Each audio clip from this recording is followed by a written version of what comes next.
பொண்ணு புதுசா இருக்கு, என்ன கதை? பொண்ணா? தம்பி, நீ 10 பரோட்டா சாப்பிட்டா அவளுக்கு ஒரு முட்டை கொடுத்துக்கலாம். 10 பரோட்டா காசு தர வேண்டாம். அப்படியானே? தம்பி, நீ அப்படி 10 பரோட்டா சாப்பிடலாம், 20 பரோட்டாக்குள்ள காசை கொடுத்துட்டு வரலாம். அவளுக்காண்டி 10 பரோட்டா, 10 பரோட்டா 30 பரோட்டா சாப்பிட்டு 3 முட்டை கொடுக்கணே.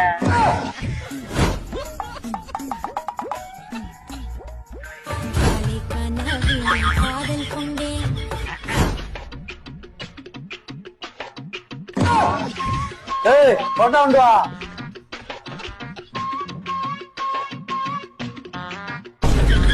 ஆச்சா,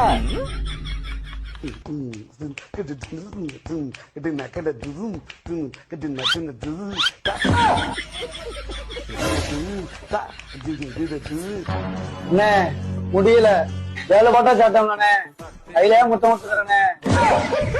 கைலியா செருப்பால அடிப்பேன். காசு சும்மாதான் இருக்காரு, அதனால போய் கையில முட்டை கொடுத்துருப்போம்.